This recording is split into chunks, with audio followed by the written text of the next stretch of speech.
Uploading. System 1 loaded. Self-destruct sequence activated. I smell a smelly smeller that smells smelly.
Well, hey there, folks. It's the Rooster and Larry coming at you live and direct from Valhalla Golf Club for the PGA Championship.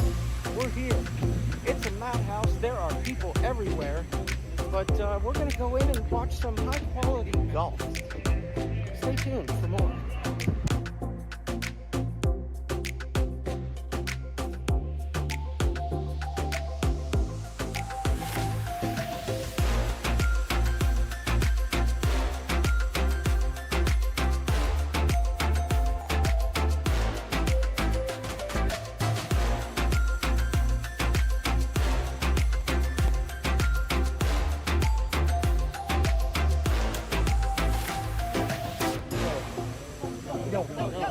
Great shot.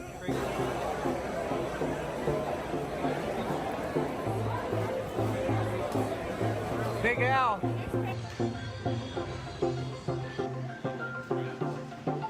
Hey Larry, can I offer you one of my balls?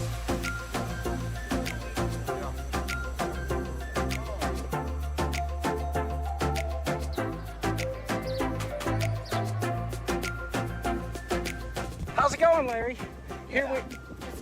We're here at Hurstburn Country Club on the, what hole is this? 11th? Yeah, things are happening. Big Al is on fire. And by on fire, I mean fireball. It only took one. It only takes one. But that's the swing juice he needed. I think he outdrove us all here on this hole.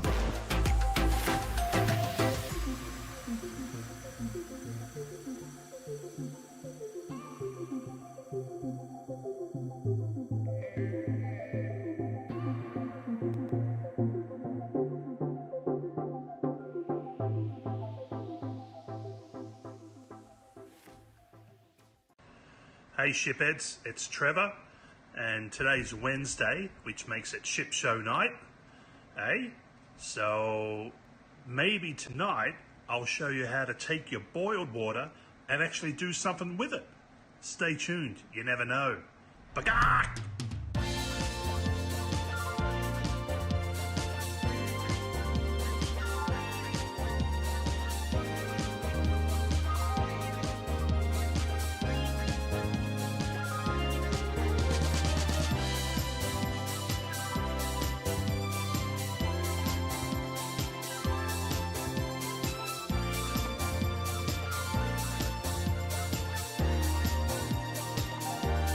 The Ship Show. Oh, yeah.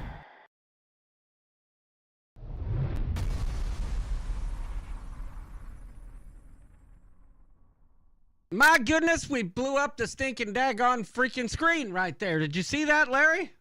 Yes, I did. I saw it. We're on fire tonight.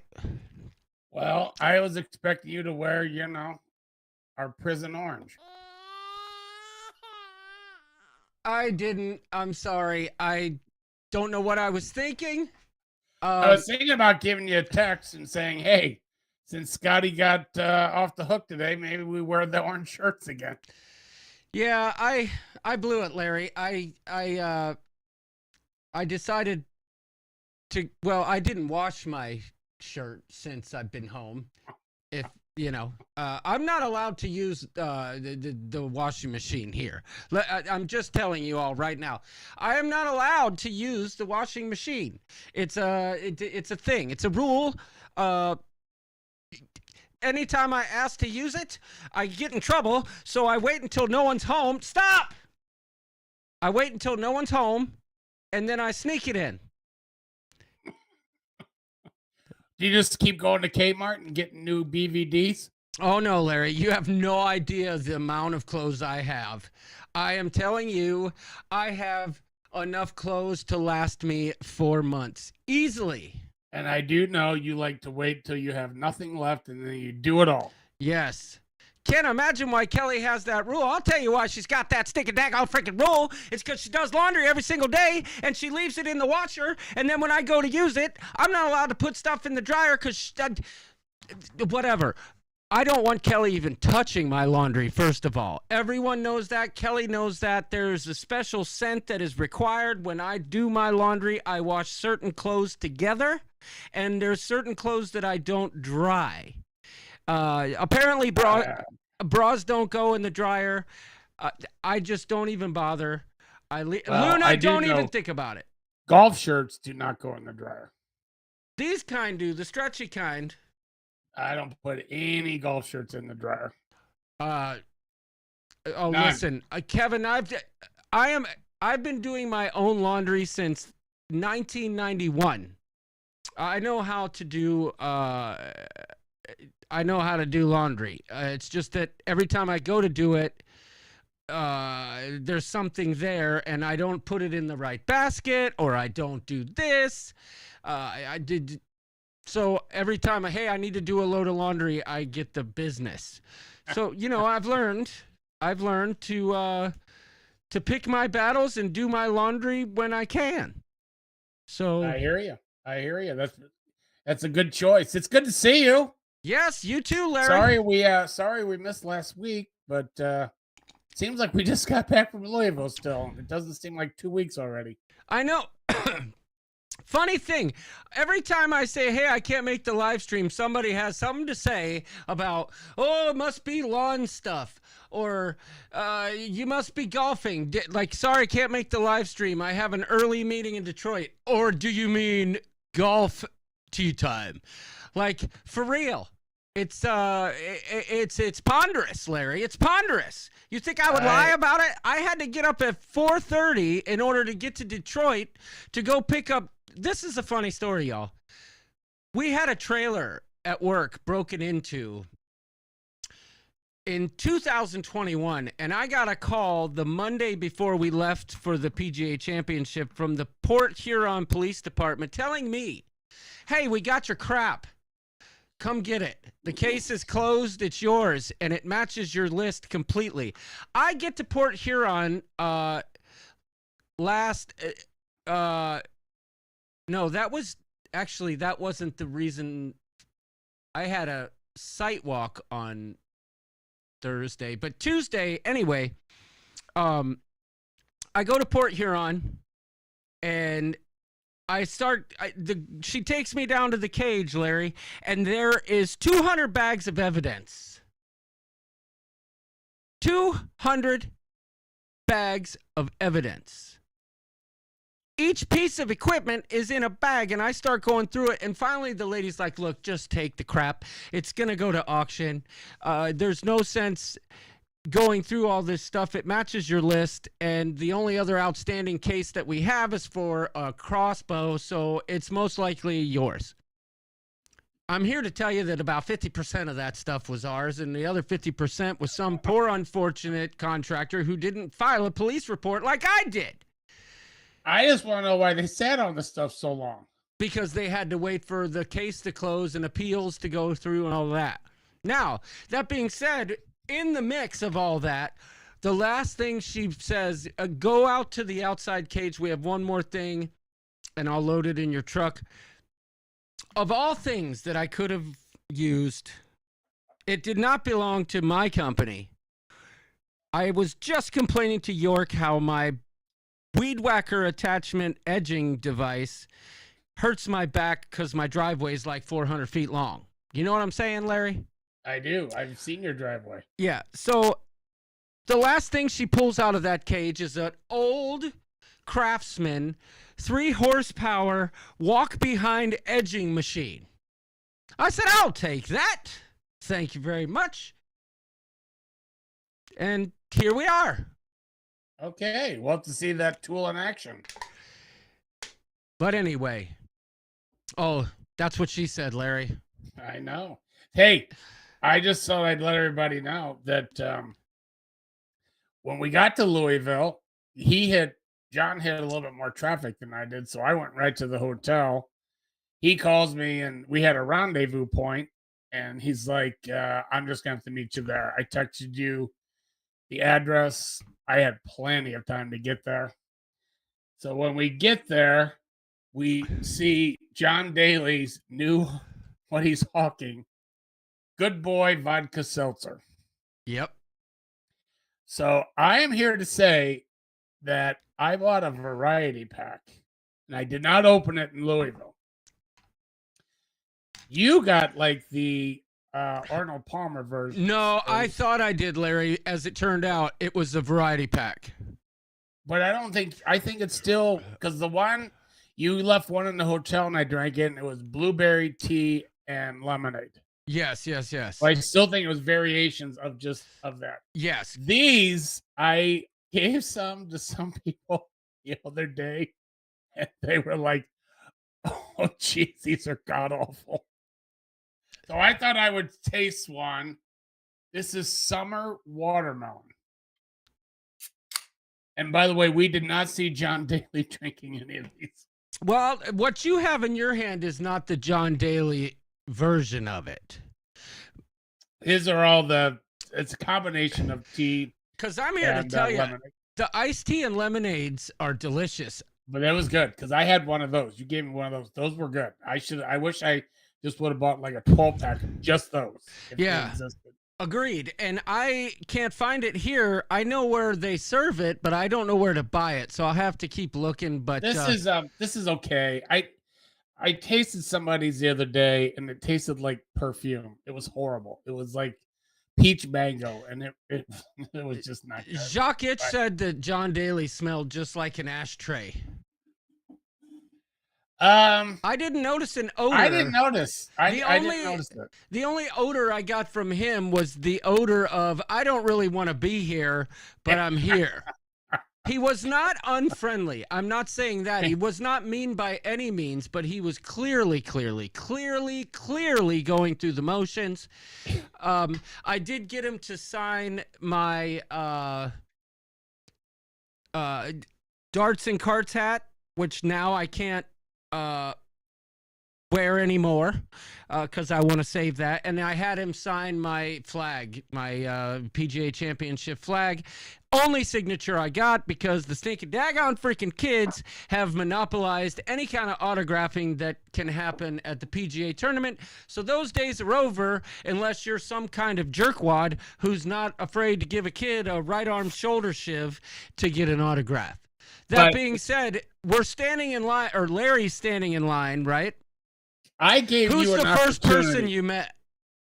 The first person. Oh, so I get there. I get to it's called Liquor Barn. It's supposedly they're all over Louisville. They're big liquor stores. So I get there, and Sean's like, "Hey, be on the lookout for Big Al. Big Al's coming." So I actually was finishing a cigar and a beer in my car.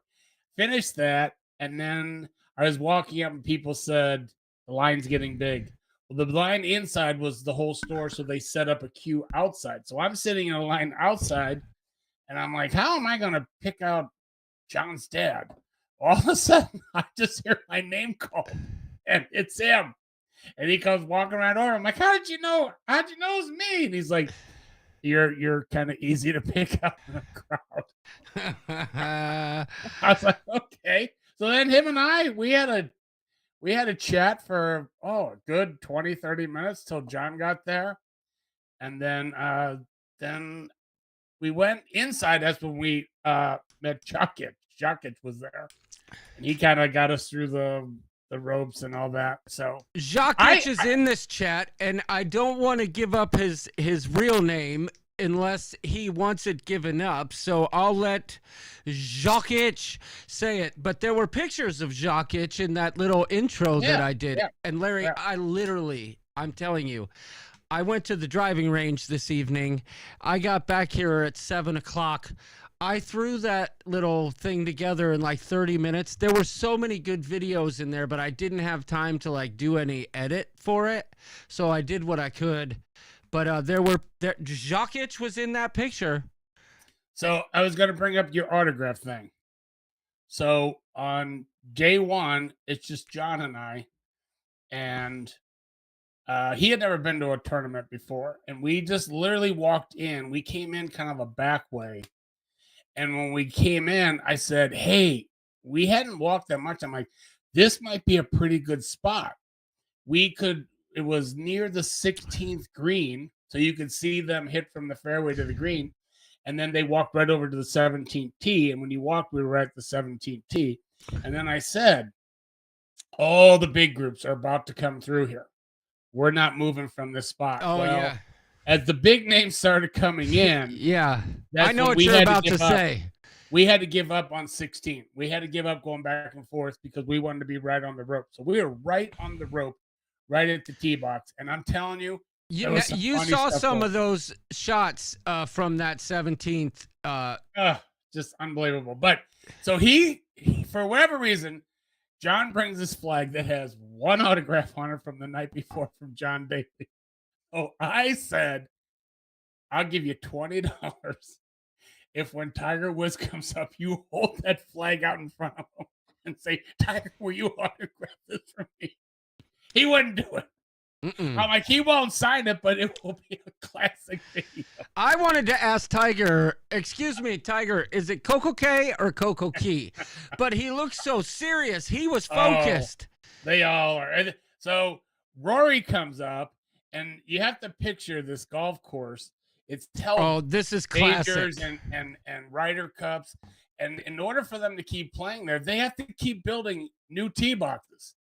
They have to keep building more and more to lengthen this course because these guys just hit it so damn far.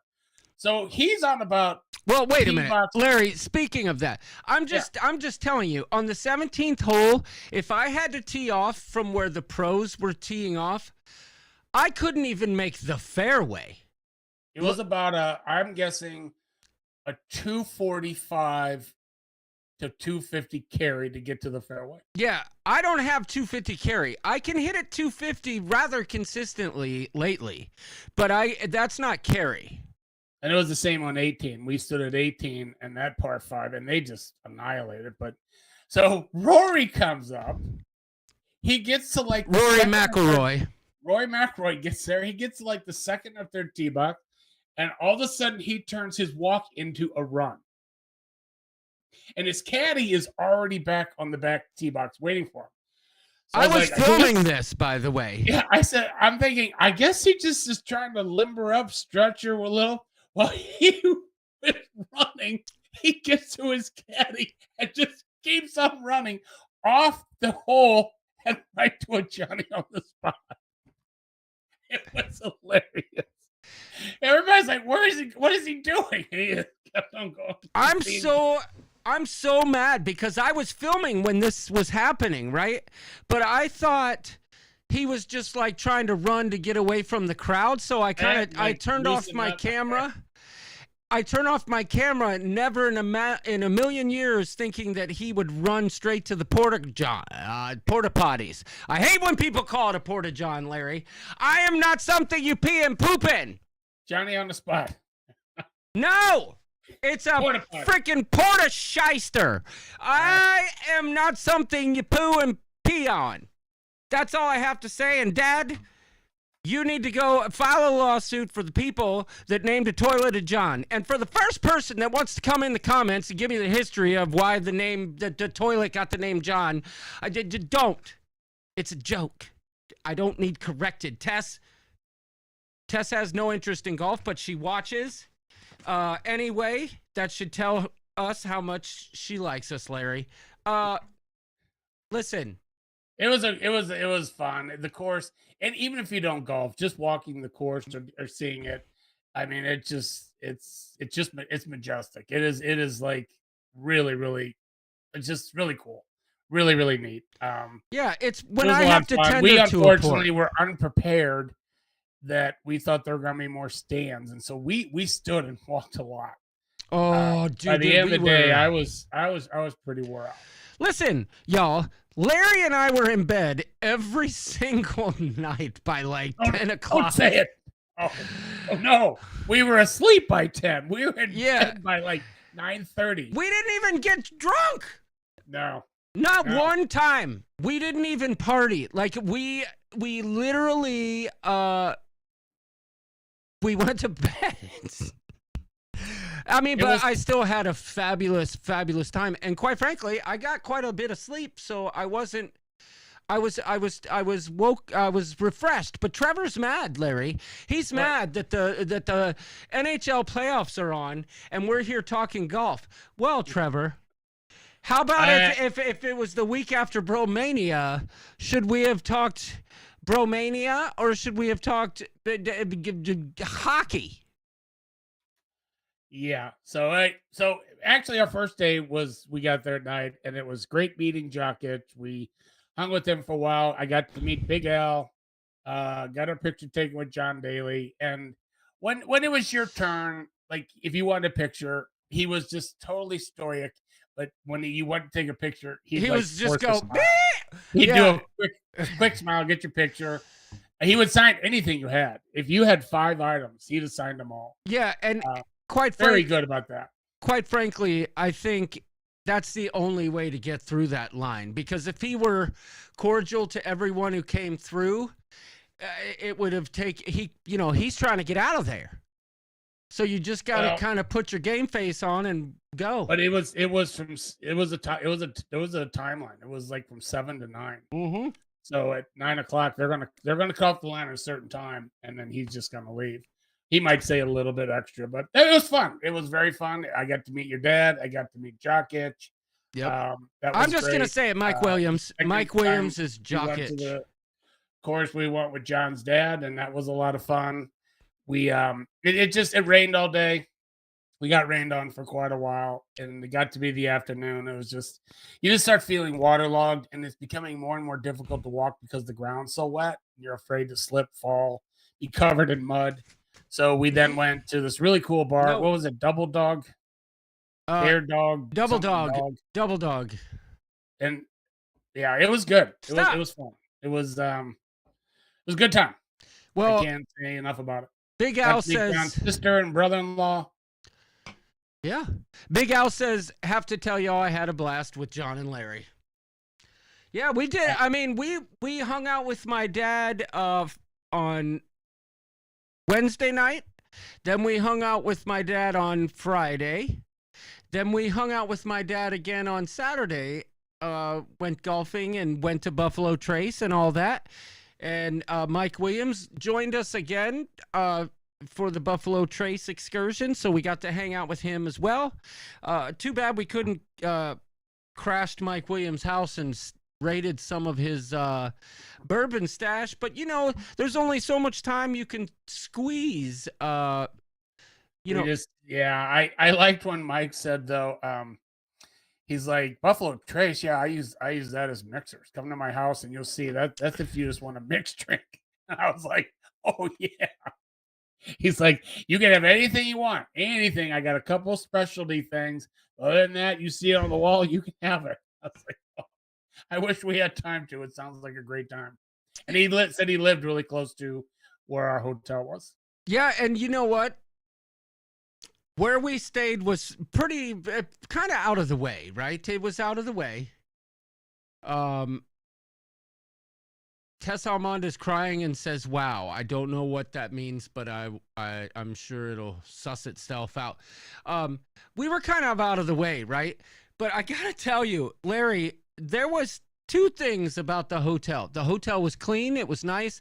It was freezing in the common areas. It was like 22 degrees because of the AC. But Unbelievably cold. We came in the one night and I looked at the worker and she had on a hoodie, a coat, and a winter hat. It was freezing for whatever reason in the lobby. it was cold. Yes, indeed. Now, And it was a whole lot less than motels that were even just like 5 minutes away. okay, so first of all, the only restaurant near our hotel, like close enough to walk to, literally, well, there were two. There was a Cracker Barrel, and then there was another one called Tumbleweed. I know Tumbleweed because it's in my hometown, but let me tell y'all, walking into that Tumbleweed, you were literally walking into the Twilight Zone. I'm not joking, y'all. We walked into this Tumbleweed. The first day wasn't so bad, but there was one employee and the service was just horrid. The second day we get there, there were employees there. But there was a guy in a turban. It reminded me of A Caucasian wearing a turban. No, it reminded me of like what was that movie with oh my gosh, Dave Chappelle and the guy from Saturday Night Live that played Goat Boy. He was like, "Nyeh." You know what movie? Chris something. Yeah, what was that movie? It had. I don't know. It was That I not. don't know. No, it wasn't Fletch. Dave Chappelle and I don't know. It almost seemed like a Half Baked. That's the movie, Half Baked. Like, you remember that guy who was like, "They killed Killer B! They killed Killer B!" This guy in the turban, he was just a white kid who was just wearing a turban. Yeah. Then there was like another person, like I couldn't even figure out what was going on there. And then the bartender was nice enough, but holy moly, it was like the whole world. We were in the upside down. So we sit down and we sat at the bar to watch to still watch the golf tournament that was going on. And there was a table to our right, and the man was facing our way, and his wife was facing him. They had to have been like 80, and he's wearing like an undershirt. It was just like he's real scraggly looking. And I just happened to notice he was drinking like a Coke or a Diet Coke. It was a soda. And all of a sudden, out of nowhere, a belch that I would be proud of, he just let it rip. It was and just gave a quick, "Oh, excuse me." yeah. He goes, And his wife didn't flinch. no, She didn't say like, "I completely can't believe you unfazed. did that." She just kept eating her chicken fries. Yeah. It was the most surreal experience. I'm like, what is going on here? And then you got the guy, he's the host, right? He's got on like a Taliban turban, for real, like the kind with the stripes and stuff. It was something else. But boy, oh boy, man. And I did get this. This was to honor Big Al. So at the bar before that, Big Al likes the high alcohol, heavy beer. Oh yes. And we're at this place, and he has one, and it's like a 25 ouncer. After I think he had another, and then he says, "I'll do a short." And he's like, "That's the only beer glass we have. It's the only size we have." Oh yeah. So then he asked for a light old fashioned. Oh yeah, She's an like, old fashioned light. I forgot about that. And she's like, "I don't know what that is."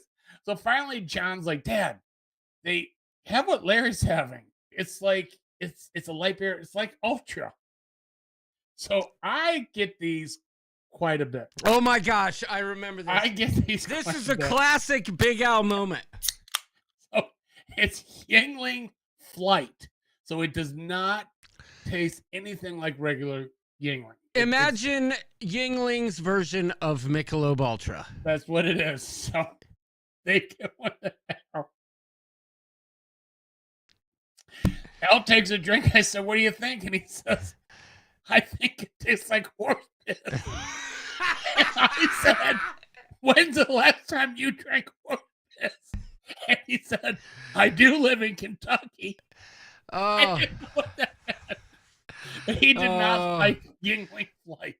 yeah, Big Al was not a fan. But speaking of which, okay, so we went after we left the Buffalo Trace Distillery. We Jacques had recommended that we go to this other place, and I can't even remember what it's called. Jacques, if you want to, Jephthah something. Jephthah Naphtha, Fells Naphtha. Jeptha. I think it was Fells Naphtha. It was Trail or something. It was right off the highway, though. Jephthah Creed, says Jacques. Yeah. Okay, Yeah. we went to that distillery. Is Apollo Creed gonna be here? Yeah. Jephthah Creed, and it was a beautiful place, like a real nice place and stuff. We go in there. Beautiful. We go in there, and I ordered like a neat version of their prime whiskey. Stop it, Luna. It's not time. I know you get confused when I'm talking. You think I'm talking to you. Come here. I love you. Mwah. But I'm trying to do a show here, and if you could speak, I would let you have a microphone, honey. But you can't just keep bothering me, baby. I ordered like a neat, just so I could taste it. Next thing I know, I don't know who ordered it. If it was Larry, was it you that ordered the 3-month-old bourbon? No, your dad said, "Can I try it?" Oh, And that's she's like, right. Sure. Well, she comes out with a glass that's like I held it. It was like a and I communion. It was like a said, communion glass. I feel like Andre the Giant holding a regular beer can. It was the smallest sample glass. Larry, it I've was never the seen. same thing as what you would get in communion when they give the individual ones. Like, it was, like a plastic communion glass. So I don't know what Big Al thought of it. Honestly, I can't remember, but I can tell you this. I wish I was filming when you drank it. It tasted like wide open ass. That's what it tasted like. I mean, it was terrible. I couldn't, like, I usually have a sense of decorum where I don't want to offend the manufacturer of the drink that they just served me, right? I'm better than that. I can usually put on a game face and be like, "Oh, yeah, that's different," and get my point across that way, but there was no hiding it. Yeah. So to preface this, I said it because the one disappointing thing about Buffalo Trace is they do not have a bar. If they do, and it was upstairs, then we missed it. So when we went in this one, we were walking, I said, "I guarantee you this place is going to have a bar." And they did. Mm-hmm. And so when John tasted it, he's like, "What is this?" And she's like, "Well, let me tell you, the bartenders, you could tell, they know nothing about bourbon." And she's like, "I've been told that's been aged 3 whole months." Yeah. I was like, "Oh, geez." She's bragging about 3 months. I think my dad called her out and said it can't really be bourbon if it's only been aged 3 months. But I mean, it tasted like it was filtered through a jockstrap, then mixed with Malort, then aged in barrels, cured in earwax. Then it was so bad. Mixed with if you had a shot of that and a shot of Malort, you're gonna think about it. You will think about which one you will drink. I would drink. Okay, it was that bad. Yeah, it wasn't as bad as Malort, but it was bad. It was worse than Malort. It was worse than Grappa. It was worse than Yingling Flight. No, I'm just kidding. This is the one I thought Al would be like, well, it's a little light, for what I typically like. But The way he said it so seriously, I just couldn't stop laughing. Yeah, well, Oh, that was funny. Trevor ain't got no time. He tuned in strictly for cruise information. Since we're not talking about cruise stuff, he went back to the hockey game. So, and Jamie from Sharon at Sea Travel decided that now would be an appropriate time to go to In-N-Out Burger. So he's not here either. Tess Almond says I had grappa and ensenada last month. I almost vomited on the spot. I was lied to about the taste. My dad says, sorry, Larry, I didn't mean to offend you. You did it. It's just, to me, I said the same thing, Dad. It's like an Ultra. When you drink an Ultra, people are like, oh, it's so watery, it has no flavor. It's just, I just his comparison, I just wasn't ready for. See, I thought my dad would like it because he's from Pennsylvania. He was born and raised in Pennsylvania, Evansburg, to be exact, home of the Central Cambrians. I don't know. Central Cambria. I will say this. I have a little bit of an update for everyone. So I was talking to our travel agent, and Pal Cetera?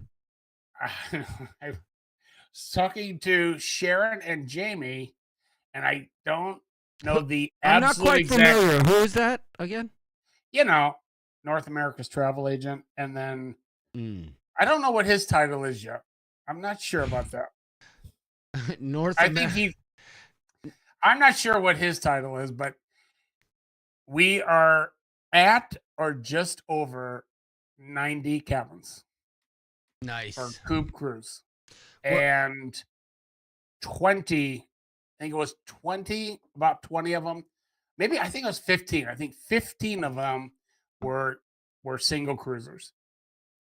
So that's pretty impressive numbers. So we are at like 75. That's 150. I remember I did the math, and we were like at 170 people right now. I love it. That's a lot of people. Now, I know some people, it just happens. I have had to cancel cruises before. Things come up, you just can't make it. All of a sudden, your car breaks down and your roof leaks, and you have to spend money on other things. So I know. Or people just pay the deposit and hope for the best, which I've done before. Yeah. But the one thing I will say is, I can't imagine that the price is going to go down. The prices of cruises just keep going up, and so if you it's ridiculous. Got in early, you got a great rate. I could just about assure you of that. Hey, I think those are impressive numbers. That's going to be a pretty doggone big group. No, I love it. I love everything about it. I did everything I could to try to talk Big L into going. Yeah. I think he said he's afraid of sharks. It was something like that. He's afraid of fun, Larry. He's afraid of fun. No, he's not, because I witnessed him having fun with us 2 occasions. Yes, I hear you. And I had a great time seeing my dad, but he's afraid of fun. If he ain't coming on the Coupe Cruise, he's afraid of fun. That's all I'm going to say. I'm just kidding, Dad. I love you. Now, listen, Larry, I got to tell you, and I'm not saying this to scare anybody off. So if you take what I'm about to say and decide that, that's the reason I'm not going, that is not the reason you're not going. You just used it as an excuse to not go. So I'm just saying it right now. But our good friend, my dad corrected you, said it's not sharks, it's water. No, it's fun. You spelled fun wrong, Dad. You spelled fun wrong. There's nothing to be afraid of on a cruise ship. Tell me the last time a cruise ship sunk. Big Al. I will not accept this. This is unacceptable. Now, I'm just kidding, Dad. Now, that being said, our good friend Keith Williams, some of y'all met him on the Firenze. Others have met him other places. I met him in Cozumel out of the clear blue, walking on my own. Ran into him in Cozumel for the first time. He sent me several hats. As a matter of fact, one of the hats that he sent me, I lost in Labadee. Made a video of it, and he's an all-around good dude. Cruises a lot with his wife, Julie. Just a great guy. And he's on the Vista right now. Oh, And yes. Yes, I saw that. he sent a message to Mr. John Heald himself saying, hey, Mr. Heald, just want to let you know we got issues. Yeah, and I have to tell you, I was on the Firenze with them, and I spent quite a bit of time with them. And I just have to tell you, he does not. They do not seem like the complaining type. Mm-mm. I didn't hear them say one negative thing when we were on the Firenze about anything. Yeah, whatsoever. but there were plenty of douchebags in the comments. And he was very civil about it. But he said that the service was terrible. And he said that, a lot of rambunctious cruisers and security would do nothing there was no security. And when he brought it up to the one security guy he saw, the security guy just laughed it off. However, Mr. Heald is at a conference right now in Texas. Thank you, Tess. I saw that from the comments. But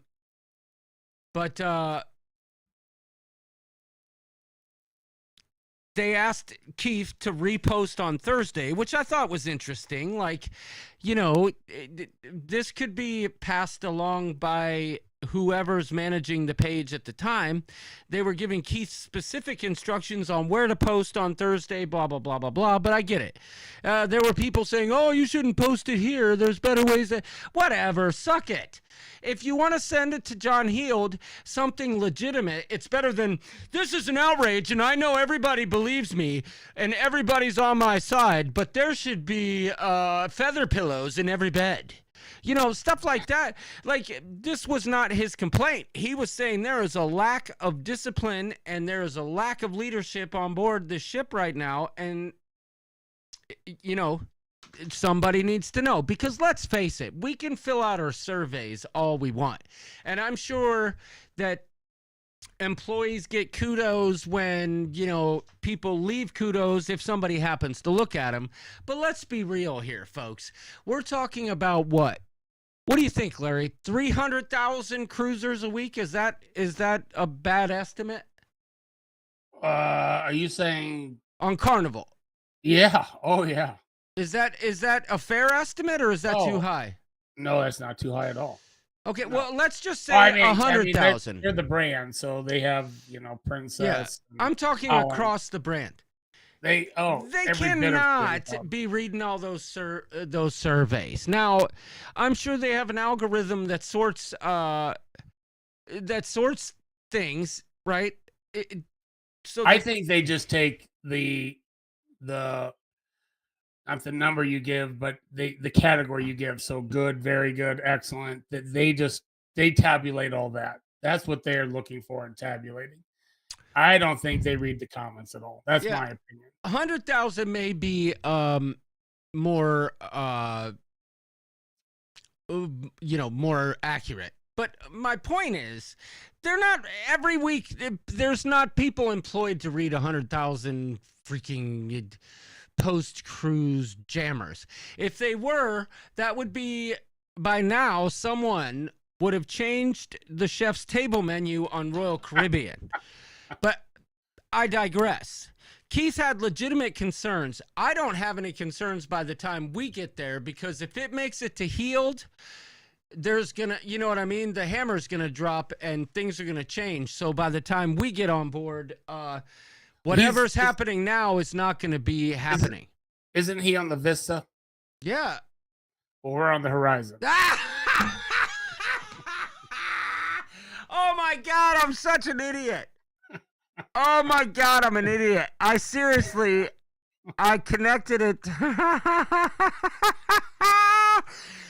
Never mind, everybody. Listen, hold on. Oh shoot, that's not what I wanted to do. Let me So rewind it. Rewind. Okay. Hey, Keith Williams, I'm sorry you're having a bad time, but on the horizon, it's going to be fantastic. I mean, I appreciate people being honest. Oh, my You God. know, I watched. Larry, I'm an idiot. I I'm not can't even get liberty, independence right. And here, Well, they're sister ships, and you know, it's. I still point the finger at the captain. The captain is in charge of that ship, and if I was the captain, I would have people going through those surveys, and oh, I still think it's a reflection of the captain. I've been on the Allure and had the worst service ever, and just terrible attitudes, and I've been on the Symphony where everybody was absolutely awesome. So I put a lot of stock into the leadership of the ships. no, That's just my the opinion. captain, yeah, as they say in the Marine Corps, the ship rolls downhill. But Dad, I can tell you they're not using those surveys to get your email to market you. Carnival has our email before we even book the cruise. So that's not, they're definitely not trying to market us through the surveys. We have to use our email just to get on board.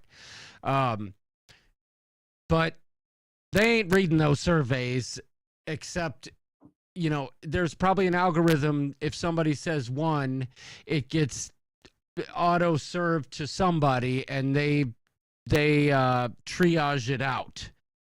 Yeah. But anyway, I digress. Keith Williams, that's why you I need hope to, things turn that's around why for you need you. to be on the horizon in 2025. There will be no problems because everybody knows that the Carnival Horizon is top notch. Hey, listen, Scotty Scheffler, by the way, Larry and I go to Louisville. Imagine the odds that we go to Louisville and all of a sudden chaos reigns. The number one golfer in the world gets arrested while we're there, and I'm taking a shower. I get up in the morning, and I'm going to go pick up Big Al, and I got up early so I could take a shower and, you know, have some coffee and stuff. I get in the shower. I come out of the shower, and Larry's like, hey, check this out. And I look at the TV, and it says Scotty Scheffler arrested. And I'm like, you got to be kidding me. For those He of kept you, saying, John kept saying, you mean he got drunk last night and he like got in a bar fight or something? I said, no, this morning driving into the golf course. I knew better because Scotty's not like a troublemaker, right? But I was gobsmacked, for lack of a better word, and It's very unfortunate because you and I both said this. Your dad then chimed in when we heard that one of the charges against him was property damage because they said the officers' work pants that were $80 were beyond repair. I said, And- now it's getting absurd.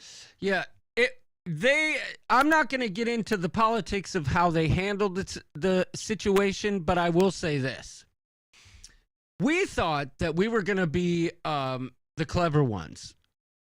Me, Larry, and Big Al. And so we went to like a Sports Authority type store. By the way, I'm drinking a bourbon I picked up in Ohio this weekend. Jason Wamoff turned me on to this company. It's called Smoke Wagon. It's actually a bourbon made in Vegas, but this is their small batch bottle. They had it at the local grocery store in Worcester, Ohio, in case anybody's interested.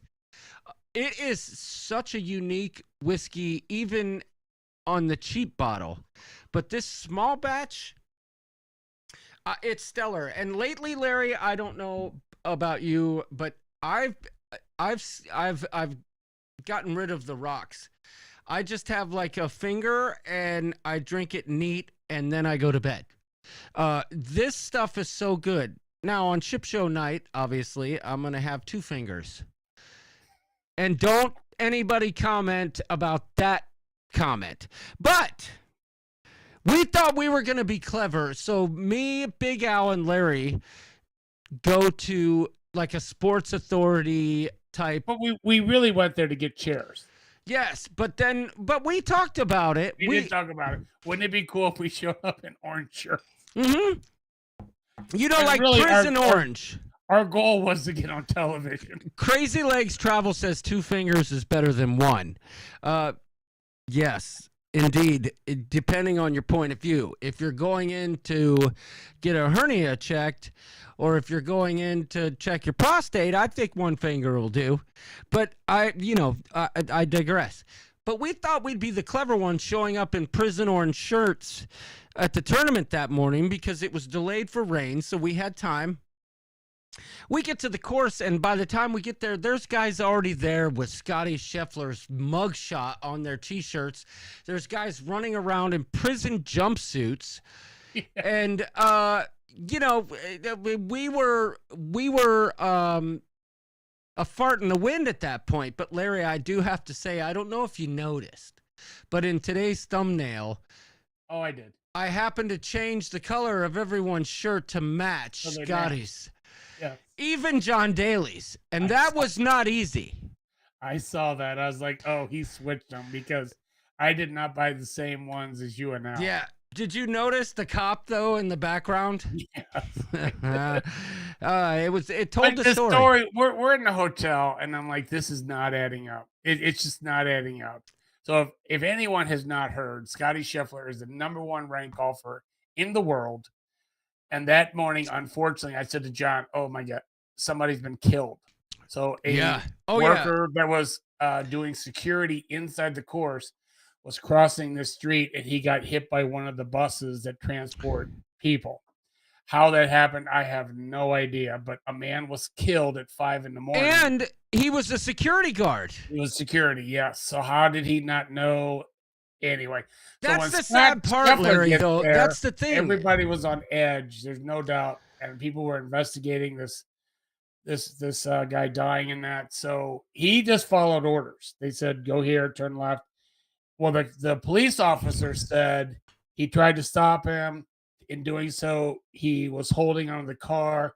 He was dragged. He had to go to the hospital. He was go to the hospital to check out for bruises, abrasions, and then they brought up the pants. Well, the video came out, and none of that happened. The police officer totally fabricated that story. It's plain as day. He was not dragged. He actually went with a flashlight and struck Scott Scheffler with the flashlight. Well, here's the thing, Larry. That the cop should have known, because for those of you who aren't aware, where Scotty was coming up the road, first of all, that road was confusing for me going 0.1 miles an hour with all the bus traffic, let alone at 5 o'clock in the morning with all the bus traffic. But and dark and raining. That morning it was dark and it was raining.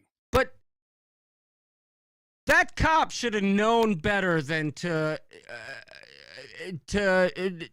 jumble the facts, because where Scotty stopped when that cop supposedly got drugged by him, when he didn't, the cop jumped on the car. Where Scotty stopped, directly next to him was an ESPN reporter, and I forget his name. It sounds like a NASCAR racetrack. But there was a reporter in the lane next to him waiting to do exactly what Scotty was doing. That reporter got out of the car, identified himself as a reporter, was recording the incident, and the cop still decided to, I'm not going to say lie, I'm going to say embellish. And I'm also going to say, that the evidence from outside cameras corroborated not only the reporter and the witnesses in the car that were with the reporter, but Scotty's story. And the cop, for whatever reason, Jeff Darlington, yes. Jeff Darlington was... How were his pants destroyed when he was never drugged? Don't make false claims when you're freaking on-body camera. Oh, and he didn't have his body camera on. Right. I'm quite certain that was Pal Cetera's brother, but I don't have proper information to corroborate that. Now, I did want to mention, Larry, Beverly Judka said she was on Icon last week and actually tried a drink that had whiskey in it. It was good. Not sure what that is, but if let us know. Was it the toasted marshmallow old fashioned? Jacques Itch says the guy yelling his mugshot looked better than Tiger's is my favorite. Now, Yes. Larry, I do have to say,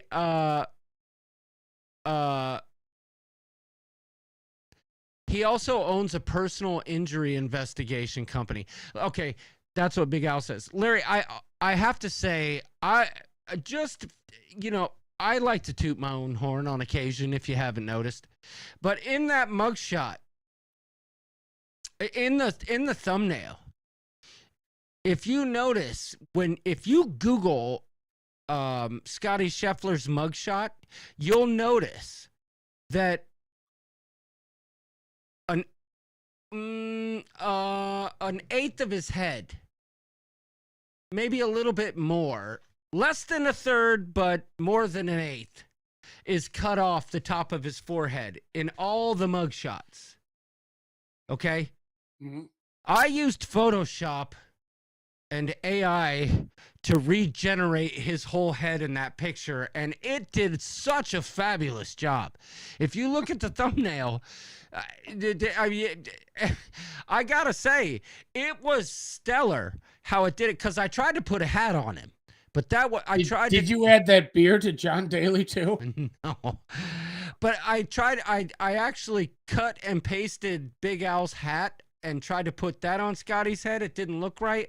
And then finally I used the power of Photoshop and AI to digitally recreate what his head might look like. And it worked out. It worked out quite well. Oh, Beverly, it was an interesting day. Beverly Judka says it was a Tennessee drink. I see John and Diamond are here. The owner of... I'll be seeing them shortly in London. Yes. London, England. The owner of Valhalla picked up Scheffler, then had a police escort back to the course to make his tee time. I do have to say, to Scotty's credit, hello, Nautical Nurse Nancy. How are you this evening? Hope everything's well. I know you guys were live last night, and I was busy, unfortunately, spreading hydrotane on my lawn at the time in the dark. Oh boy. But whatever. Oh crap. Sorry. Wait. Larry, I played the wrong sound for Nautical Nurse Nancy. Wait, Nancy, are you okay? Baby. What the heck is... I'm sorry, Nancy. I blew that one. Nancy, how's Cozumel? Yeah, they're getting a lot of views. I'm really surprised. Oh, wait. I meant Cancun. Oh, man. We had such a great time in Cancun. So. Oh, good. I saw she was recently with... Well, I'll just call it Sancy. Sarah, Nancy, at it again, cruising the high seas together. The Q's Cruisers and Nautical Nurse Nancy. They, I was seeing some of the vlogs. It looked like they had a great time. They did. And Nancy put Who out... doesn't have a great time on a cruise, right? Nancy... Well, I guess, unfortunately, Keith right now. Well, I guarantee he's still having fun. That's what I was just going to say. I can tell you this right now. This is not bringing them down. He's just pointing out that there's some issues. But I can guarantee you they're still having a really good time. Yep. And he'll come back. When he's back, he'll chime in. I bet you anything he says that. Yes, it was still amazing time, but when something is not right, I speak up. Well, it's like, I did want to say Nautical Nurse Nancy did put out some recent videos from the Breakaway Cruise out of New York. Y'all should check it out. She's bringing back memories that are oft forgotten in the cruise community, and for that, it is much appreciated. So check out Nancy's videos, Nautical Nurse Nancy. check her out. So I was just looking at my schedule. I will be flying to New York in exactly 3 weeks. Nancy 3 beat weeks away. John on making a vlog. Yeah, imagine that. Oh wow! I hope she's not Imagine hanging her that. head on that. I well done, Nancy. You win an award for beating me to a vlog. I put out a vlog this evening. What are you talking about? Well, you could expand on it. Did I send you my stuff, my photos and videos? There were a few. There were a I'll send you few some that more. I did not get. Oh, okay, I'll send you some more. But I fly out. It's a long day. We fly St. Louis to New York. I then have to go from LaGuardia to JFK. Then JFK 11 o'clock p.m. flight and land in London at I think 11:30 the following day.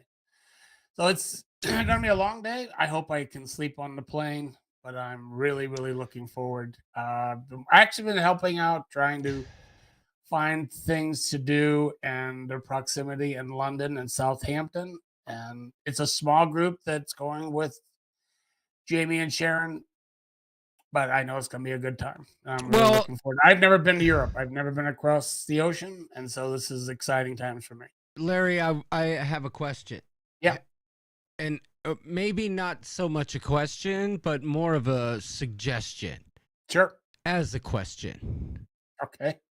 Have rules been established for what can and cannot happen in the red light district in Amsterdam?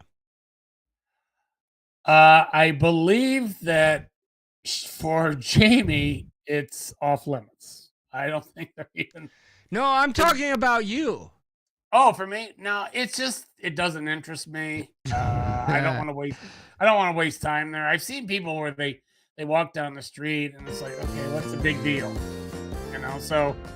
Here we got Larry walking on Red District. So it's like he sees a wall of ladies in the window. Yeah. He's not interested. Yeah, right. He's gotta be a good boy for the show. I'm just kidding, Larry. Now, if it listen, you have to I would be walk there to get from one thing to another, but there's just there is so much to do there. We actually get to Amsterdam pretty early, like 6, I think it was 7 in the morning, and we're there till like 6 or 7 at night. And I mean that's the thing that we keep talking about. Our host is nervous that I'll be a bad influence on people, but really, Jamie and I have talked about it. I think we're going to be on the go so much that when you get back, you'll shower, get dressed, go to dinner, and like. Here's what I've learned. Here's what I've learned about Larry. Yeah. Despite what you may think, the man goes to bed at 9:17 p.m. every night except for Wednesday. Well, again, that was 10:17 my time. You're right. You're right. No, wait. Are you 1 hour behind us? Yeah. Okay. Yep. So anyway. Listen, yeah, Larry, please stop talking about it. You're giving me FOMO before you even leave. Okay. Well, that trip was, I mean, we walked a lot 2 of the days. We golfed another day. It was hard to stay awake. It just was hard. And it wasn't like we were out bar hopping. We did. So Larry, Lindy Lou says, why would Larry be interested in the red light district when he has filet mignon at home?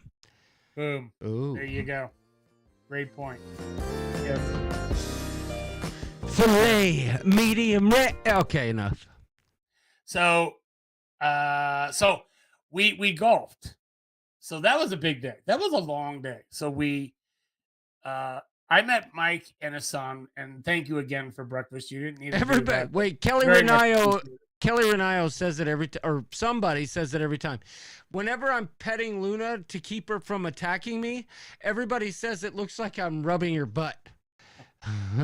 Kelly Renayo says, look, Larry, Luna's right there. I promise I'm not rubbing your butt. So that was a big day. I got up. You went to get your dad. I had breakfast with Mike and his son. Then you guys met up. We went to Buffalo Trace. It wasn't a bad drive, but it was close to probably an hour, don't you think? 45 minutes. About that. Yeah. No traffic, but a beautiful drive. We then did the other one. Ooh. We then went to golf. We golfed. Your sister and brother-in-law were nice enough to have us stay at the country club for dinner. The this is third-ranked over. course in Kentucky, right, Larry? They're going to hold a PGA event there. Yeah. The Barbasol Open is moving from wherever they are now to there starting next year. This course was hard. I mean, it was really hard. It was super hard. Beverly, that's what she said. But we get to the car. Wait, Larry, Beverly Judka had all kinds of drinks with whiskey in them on the Icon. It's hard not to. They have so many that they just the Icon. You go to a bar and each bar will have a list of 12 specialty items just for that bar. It's really cool. Everybody's retracting comments. Nautical Nurse Nancy's typing stuff and saying, "Nah, I think I'll not put that out there." Then Tess Almon's typing stuff saying, maybe I won't put that out there. I don't like that. Don't do it. But Mr. Z, Larry, says that Lindy Lou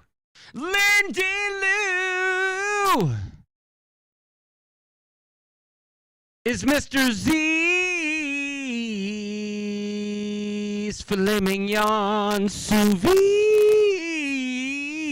vide. Or sorry, Larry, didn't mean to interrupt, but I had. All right.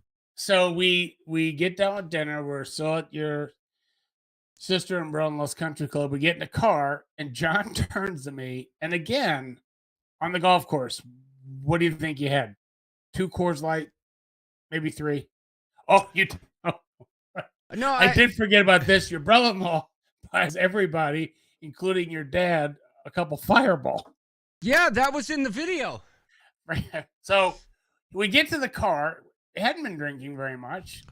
And John turns to me with like the most serious look on his face and said, "Do you mind if we do something? It would really mean a lot to me."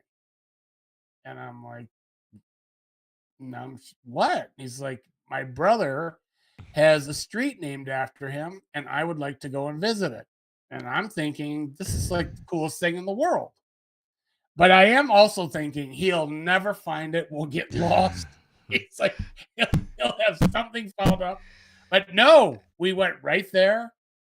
The sign was right there. I took John's picture. Then he said, "Can we go down a bit?" So we went down. He's like, "My brother would be so proud of these businesses that have located here now." And my That's brother, that was his goal. thing. Yep. So then he's like, "Do you mind if we drive down?" And so you go a couple, and just to see the street sign on other corners. So as we're leaving, all of a sudden, or I think got turned around, and I saw this bar, and I'm like, "Oh boy, look at that place." I bet you weren't thinking I would say, "Hey, let's go there." I was actually at first trying to like get a vibe as we're in the area. Like, is this going to be like a biker bar? What is this going to be like? And so I think we passed it twice, and I'm like, "Hey, let's go in there." So we do, and it's like it was really the greatest cool bar ever. It was such a cool place. We go in there, the bar is packed. I had to go to the bathroom really bad. So I go to the bathroom. He's videotaping in the place, and he's like, "I already opened up a tab." So I go up there, and I see a guy drinking a Miller High Life. Not a Miller Light, a Miller High Life. The champagne of beers. That's when I get it, and I downed it. I just downed it. I tried to put that. I tried to put that in the going to be intro. impressed, and he just said, "You want another one?" So he did. So I took over to John, so he videotaped it. But we go to there's then like an island. Like an island. It's not a bar because you can't get drink. It was just an island like table, stand up. And all of a sudden, everybody from the bar comes next to us. And the lady said, "I'm not telling you have to leave, but we're going to play a dice game. And every round of the dice game, the loser buys a round for everyone." So we were like, "Ooh, I don't think we want to get involved in this." No. So then we go over to the bar. We're the only ones at the bar now talking to the bartenders, and they tell us about the place. And I said, and we see them restocking. Like, you can't believe how much Miller High Life they have there. And Pabst. And then he's like, and our number one draft beer is Pabst Blue Ribbon. Yep. It was a cool place. You just one of those things you stumble across. But if I ever go to Louisville again, I'll want to visit John's Brothers Street and then go right down the street to this bar. It might have been a tavern, but Well, it was a fun night. I do have to say, to your point, Larry, it was really cool when we went to that first intersection. I remember years ago when my brother passed, and they, one of the causes that my brother really championed was turning alleys in Louisville into places of business, not just a place where you put your dumpster out. And that was a big thing that he, worked towards. And it was very, very touching to see that first time, like when we got to the intersection, right on the corner, there were like 2 bodegas there. There was like a shop that sold something. I'm not sure what it sold. But then there was like this little tiny, like, would you call it a bistro? There were people sitting there. There were people at the businesses. Yeah, like eating and hanging out and stuff. And, we lost my brother too soon, but I know he would be proud to see some of the things that were happening on his street, his alley. I thought it was really cool to go. I really thought it was a cool thing. Like I said, when you brought it up, I'm like, he's going to get these directions so fouled up that we're going to be driving in circles. But, I mean, it took us right there. It took us right to his street, and then we found another one. John's like, I helped put this street sign up. Yeah, it was a cool experience. It was really cool.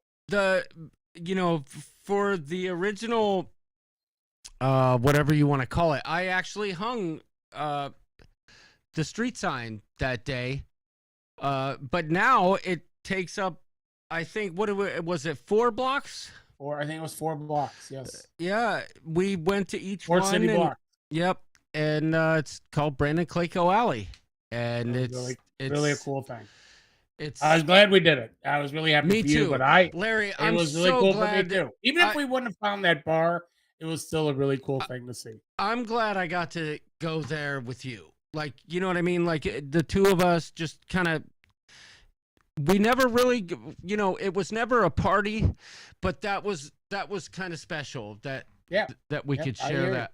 Yeah. And again, it's like at that bar, I think I had 3. Oh, my dad says it's actually 7 blocks. Wow.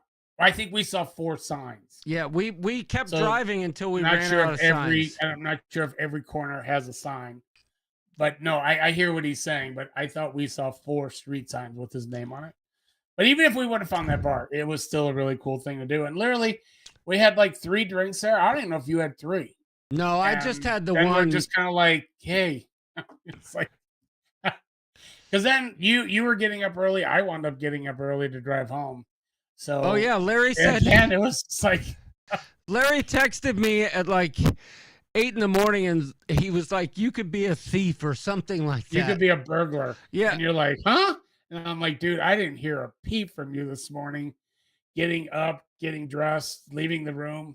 So he left at. Would you leave at like 6:30? Yeah, I had a tea time, so I left. And then I woke up at 7, and I was like, hell, we were in bed by 10 o'clock again. I felt great. So I got up before then. I think you left at like 6. I was up at 6:30. I was on the road by 7:10, and there was no traffic. It was a beautiful morning. It was a great drive to get back to St. Louis. It's an easy drive because it's just basically 64 the whole way. But it was, I was home, had a great time, and put it this way. I got to watch the rest of the golf tournament that afternoon.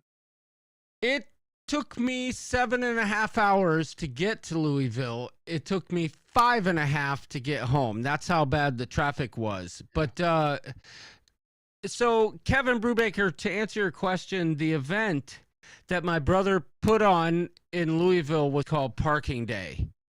And it wasn't like renting a parking space. You just took a parking space and turned it into a park. However you wanted to define a park. You could put grass in there, games, whatever you want.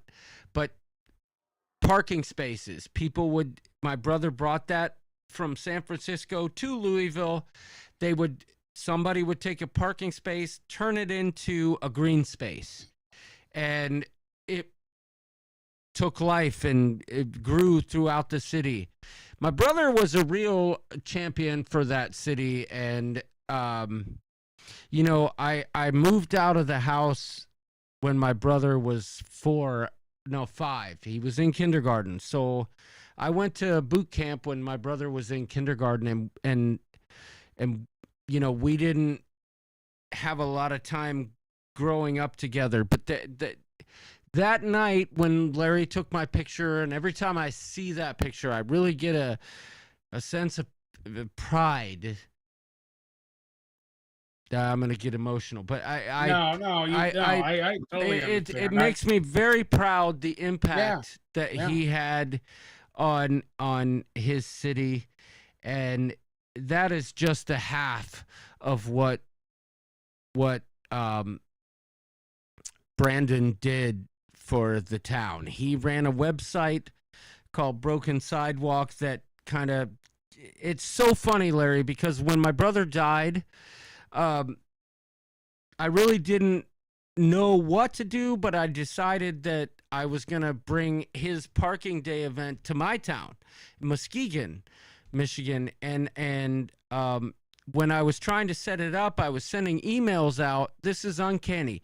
I was trying to send emails out to whoever might be able to help me. And I sent one to the city planner in Muskegon, Michigan. And I said, hey, you know, my brother died recently. He was from Louisville, Kentucky. He was a real champion for keeping the architecture and green space and keeping the city's history within, you know, the aura, if you will, of the town. And this guy emailed me back. He said, I'm just curious, was your brother the gentleman who used to run the website Broken Sidewalk? And I'm like, yes, that was my brother. This guy in Muskegon, Michigan used to read my brother's blog from Louisville. That's pretty cool. He had like quite an impact. So it was really cool, you know, to have that, you know, moment again. His legacy will live on. Yeah, forever. And that's a really, really, really cool. So that's thing. how we capped off our trip. That was we then went to the hotel, went to bed, woke up in the morning. I packed John's Tommy Bahama pullover that he left behind. By the way, I did not leave the Tommy Bahama behind. It's here. What do you have? It's a hoodie pullover. It's like thin, lightweight. I don't know what you got. I didn't really look at it that close. I just put it. It's not mine. Yeah, I don't wear mediums. Because you told me it was my Tommy Bahama. It looked like it. I just took a quick peek and I'm like, yeah, it looks like one. I'm guessing it's my white and black striped hoodie. Yeah, something like that. My Tommy Bahama is here because if you remember, I spilled some juice on it from whatever it was I was eating, and I had to go buy a stain stick to get it out because it's my most expensive shirt. It's here. I have it. All right. You remember when I took a bite of that chocolate ball and it like no, it and then we went all over me? You had a big glob. Yes. I was like, this is not Chip Show classy. I was embarrassed. Thank you, everyone, for the kind words. By the way, it was like I said. Unfortunately, I never met him. I've heard John talk about him. I heard Al actually bring him up a few times. I wish I would have met him, but it was a really cool experience for me, just because he was Al's son and John's brother. Yeah, it was a really cool area. As we drove around there a bit, there were like corner restaurants, and it was just a cool area. It was just, I don't know. It was hard to describe until you see it, but I was really happy we did it. It was a lot of fun. Finding that dive. What was the name of that bar? Something Horse. Crazy. Was it Crazy Horse? No, I don't think so, but I can tell you very quickly, Larry. It was just a lot of Oh, fun. I think it was called High Horse. High Horse. I think that's right. Maybe that's why they serve so much Miller High Life. But it was just a lot of fun. There was nice people in there. They were if our hotel would have been really close to there, I'd have been tempted to jump into that dice game for a while. Oh yeah, But it was called High Horse. We had a good probably 30-minute drive to our hotel from there. Don't you think? Oh yeah. Yeah. So I was like, when we left, I was fine. But it's just weird in life how you stumble across stuff and you have such a great time just coming unexpected. But, Larry, I just thought of something. yeah. Kevin Brubaker said, let's do a parking spot. I'm in. But you know what? Coop Cruise 2025. Everybody's been talking about like a bar crawl and a cabin crawl and stuff like that. I gotta be honest, I am not sold on the bar crawl, and I've talked to you about this, Larry. And I know certain people can run ahead and warn the people, but I have personally witnessed the chaos that is created by bar crawls. And our group is getting big. There's it's getting big, but literally no way we could do a cabin crawl. There's just no way. Or a bar crawl, because I cabin crawl's worse. I know you can send people ahead and warn the staff. What I'm concerned about is the people who are already there. We show up, we're loud as hell, and we affect their vacation. I'm almost inspired by what Brubaker said. We could have a Lido, like almost like a parking day party on the Lido where you host your event at your deck chair. And then we're not affecting anyone. But we'll talk about it. Yeah. We'll talk about it. We're in the planning stages. We'll have stuff set up. I did talk to Jamie about the meet and greet. I'll talk to you about that later. I had an idea, and he's like, I agree with you. That's a perfect location. You won't bother anybody. So wait, pre-cruise? No, the night like when we get on the cruise. Okay. Do a meet and greet. I thought about this. I ran it by Jamie, and he's like, "You're on to something. I think you're up. Yeah. You got a great idea." Tess Almond. Oh, go ahead, Larry. No, it's all right. So, I just want to let everybody know that's going on the Coop Cruise that we talk about it all the time. We're trying to get a grasp on the number of people. So, like right now, if we are seriously at like 100 and 160 people, there is no way you could fit. Let's just even say half show up. You can't fit 80 people into a cabin. And much less go up and down the hallways and the stairs, the elevators, a cabin crawl. I just don't see that working. So we just have to come up with different ideas. Well, and my thing is, that's what I think will be great about this. We come up with new ideas, new things. Well, here's don't the thing. disturb anybody. Larry, I know Nancy was going to host the cabin crawl, but it's got me thinking. I really think we could do something cool on the pool deck that Nancy could host. Nancy, I'll reach out to you and we'll talk. We can go back and forth. We'll determine what's best. But how cool would it be to make deck chairs a location on the ship? We'll talk. But Beverly Judka says, my mom's urn was recently buried next to my dad in a small cemetery in a very small town in northern Vermont. Both of my parents are together again. A chapter has been closed. Memories will stay. Well, sorry for your loss, but that's super cool. That is pretty awesome that they're together. I know cabin crawl can go in two groups. And the cabin crawl, honestly, is less of a problem for me than the bar crawl. And I know people say that they can send scouts out ahead of time to warn people, but I have personally witnessed the disdain that comes from the guests who are in the bar when the giant gaggle of people show up trying to do their cabin crawl. So I will say this, though. When it is a big group, what works the best is you don't let people order. Yeah, So- So you just say, this is at this bar, you're getting this shot. but how about this, Larry? Yeah. We switch the script and we do out of the ordinary.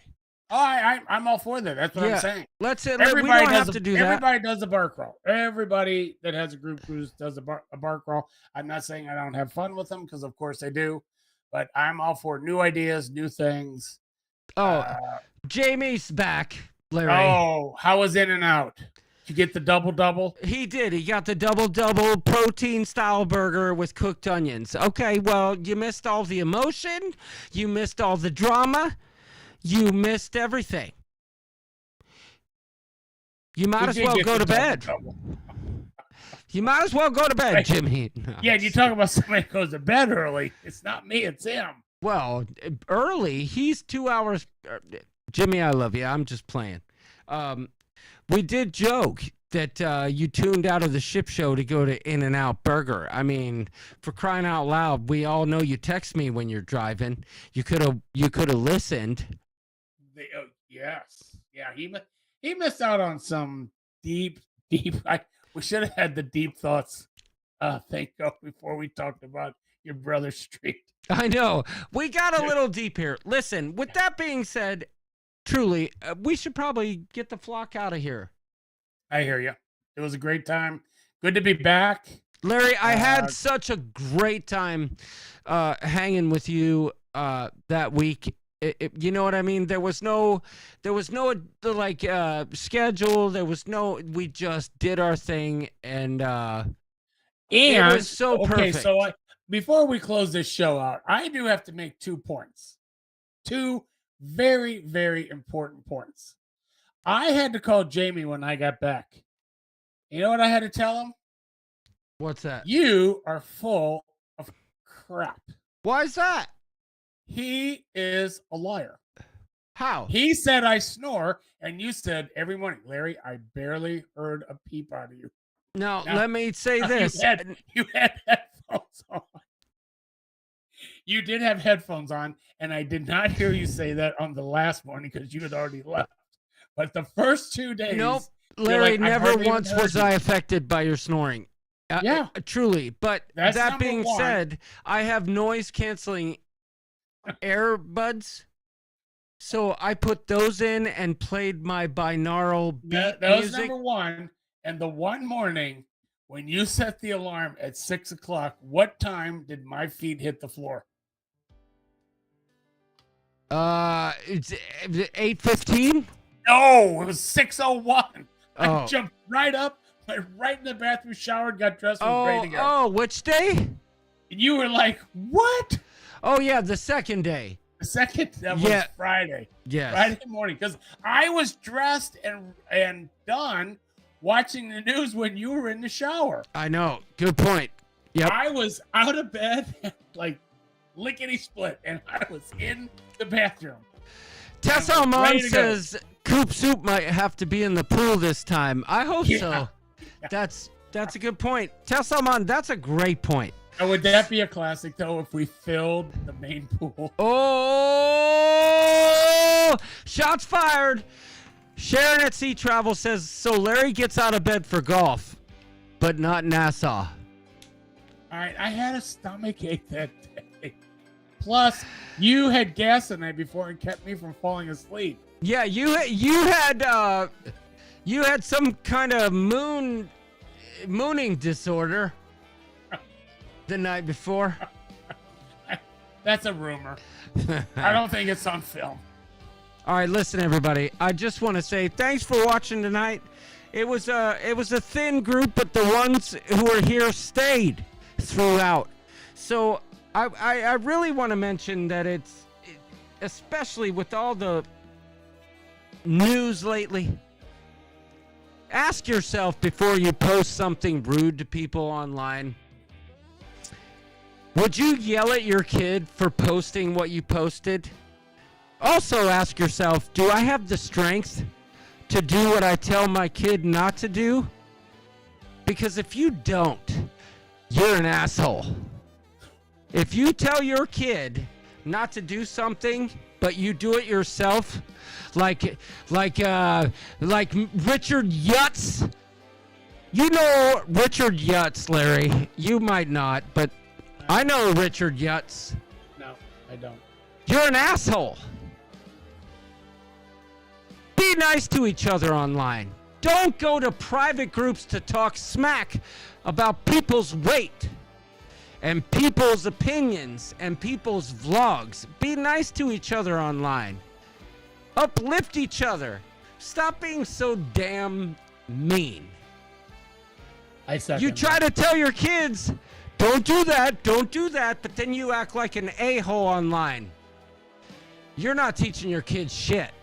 You're teaching your kids to be a-holes just like you. Everybody, thanks for watching. Don't See you take next any week. wooden nickels. And remember,